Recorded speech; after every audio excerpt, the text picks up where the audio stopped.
Okay, so another double displacement problem.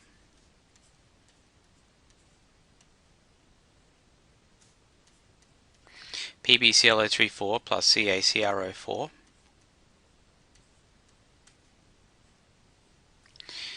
So what I'm going to do here is, first of all, figure out what's going to join with what. So I know the Pb will join with the CrO4, I know the Ca will join with the ClO3. Now I'll go ahead and draw these out so we can figure out what the charges are. Now PbClO34 looks like this. Negative, negative, negative, negative. That's off the polyatomic ion sheet. That's going to be a total of -4, meaning we need +4 on this side, so the lead has to be 4 plus. So we can see that we've got lead 4 plus, we've got ClO3 minus, that'll be those two ions. Over here we've just got one Ca and then one CrO4.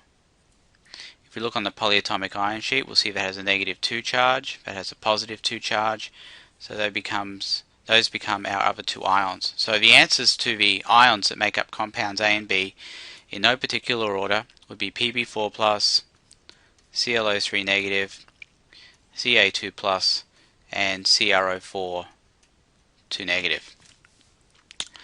Alright, so the next thing we can do, we can keep on going with this and we can figure out what compounds A and B are.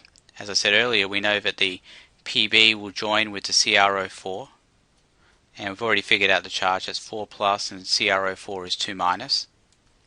And we've got the calcium joining, calcium 2 plus, joining with the ClO3 1 negative. So again, in each instance I've just taken these single ions that I've figured out over here. I'm using those to figure out what compounds A and B are. I only take one of each over to this side. Alright, so now I can go ahead and put all that together. PbClO3 4 plus CaCrO4 and that's going to give me, now the Pb4 plus and the CrO4 2 minus, the question I'm asking myself is how many of these CrO4s do I need to balance out the lead?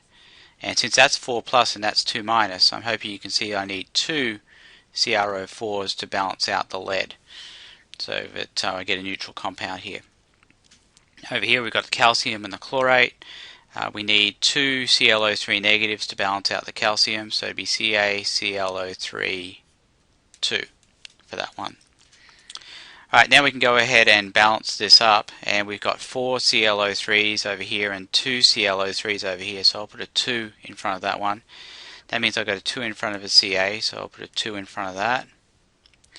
And now I need to check out the others. I've got lead, I've got 2 chromates and 2 CrO4s, so it looks like everything's balanced there.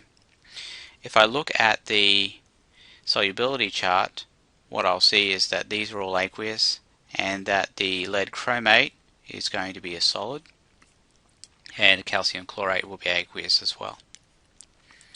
Alright, so that's how we'd figure out what compounds A and B were for this particular one.